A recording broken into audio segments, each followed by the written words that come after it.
शिव सकाळ मंडळी, तुम्हाला मुलांचा हा दंगा बघून लक्षात आलाच असेल की आज आमच्या मुलांची सहल चालली, पण आज एवढा मोठा झोल झाला ना माझ्या बाबतीत, तो कुणाच्या बाबतीतही होऊ नये. तर काय झालं ते मी पुढे कंटिन्यू सांगणारच आहे. तर आजचा हा मिनी व्लॉग पूर्ण बघा आणि कसा वाटला हेही मला नक्की सांगा.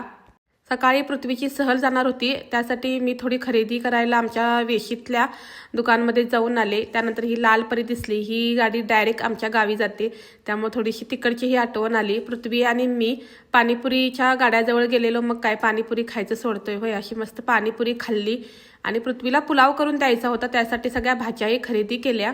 मग आता तुम्ही म्हणशील की झोल नक्की झाला काय, तर 5:38 झालेत घड्याळात बघू शकताय. आणि मी 3चा अलाराम लावलेला आणि तो वाजला, पण आम्हाला कुणालाही जाग आली नाही. आणि 5 वाजता शार्प 5ला मुलांना शाळेत बोलवलेलं, तर मी घाई गडबडीत पृथ्वीसाठी पुलाव बनवला. पृथ्वी पण हा असा तयार झाला आणि आम्ही 5:30-6 वाजता घरातून निघालो पृथ्वीला सोडायला. आणि शाळेत सांगितलेलं की 5 वाजता बसस्टॉपला यायला पाहिजेत म्हणून.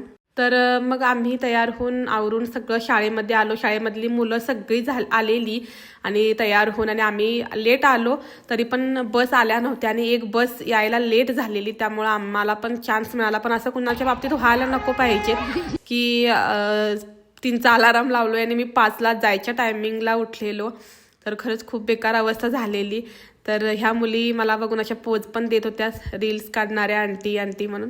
तर चला, नंतर ही एक माझी मैत्रीण मस्त असं जे हेडफोन होतं ते देऊन, आणि पृथ्वीचे पप्पा पृथ्वीला लेक्चर मारत होते की बसमधनं डोकं बाहेर काढू नका. आता तुम्ही बघू शकता की आम्ही किती अंधारातून आलेलो आणि उजेड आलेला आहे, उजाडलेला आहे. मी लेट उठले तरीही त्याचा काय परिणाम सहलीवर झाला नाही, सहल चुकली नाही, त्यामुळं काय एवढं वाईट वाटून घेणार नाही. त्यानंतर माझे छोटे छोटे फॉलोअर्स मला भेटले आणि त्यांच्यासोबतही मी असे मस्त पोज देऊन देऊन फोटो काढत होत्या मुली. त्यानंतर आमच्या या छोट्या फॉलोअर्सना साहेबांनी कुरकुरे आणून दिले. त्यानंतर टीचर वगैरे सगळेच जण माझ्यासोबत व्हिडिओमध्ये येत होते. तर टीचरांची तर खूप धावपळ चालू होती आणि त्यांच्यावर सगळ्यात मोठी जबाबदारी असते ती शिक्षकांच्यावर असते की त्यांना या मुलांना सांभाळून आणायचं असते परत व्यवस्थित. जबाबदारी खूप मोठी असते. त्यानंतर आम्ही घरी आलो. मुलं सहल एन्जॉय करतीलच, तोपर्यंत तुम्ही व्हिडिओ एन्जॉय करा. पुन्हा भेटू.